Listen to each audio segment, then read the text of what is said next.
अगर आप रूल कुदस के बगैर अनलाइटेंड होते हो, जब आपकी जिस तरह से आदम और हवा को शैतान ने कहा कि आपकी जो आंखें खुल जाएंगी, he was mentioning the third eye obviously, you see where I'm going there?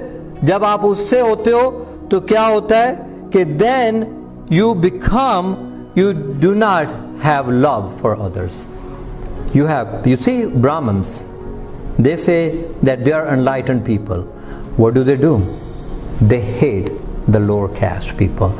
But जब आप Holy Spirit से enlightened होते हो तो आपका लव सबके लिए, उन लोगों के लिए जो कि बहुत छोटे हैं, उन लोगों के लिए सबसे पहले जागता है, क्योंकि अभी आपकी आंखें खुल गई हैं कि आप जो हो, आपकी आंखें खुल गई हैं that you will have to love everyone.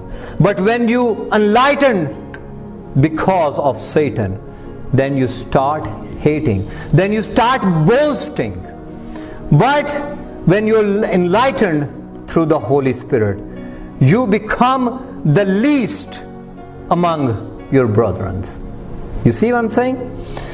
The enlightenment teaches you that other enlightenment जो है, जो शैतान की तरफ से आंखें खुलती हैं, वो आपसे ये कह रहा है कि आप खुद खुदा हो. That is, if you see the mysticism, that is the foundation of mysticism.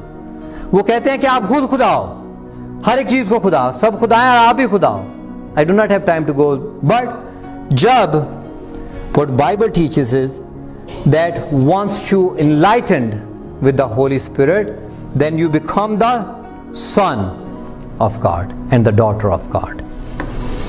The enlightenment that Satan teaches you to go and hate others, but the enlightenment what Bible teaches us to love others. Then enlightenment in others means manipulations. And जब आप ये सोचते हो कि आप crush हो जाओगे, दूसरे जो तमाम मज़ाहिब में और क्रिश्चियनिटी में क्या फ़र्क है, वो तमाम ये सोच रहे हैं कि वो अपनी ताकत से किसी तरीके से वो पहुंच जाएंगे, और हम ये सोच रहे हैं कि हमारे में ये ताकत नहीं पहुंचने की जब तक कि खुदा मुझे खुद उठा खड़ा ना करे. And that's what it is. The enlightenment of third eye जो है वो Satan की तरफ से है मेरे बहनों और भाइयों. मगर enlightenment जो है, जो हमने, this is I'm just telling you the whole thing, जो it is the faith in the Lord Jesus Christ.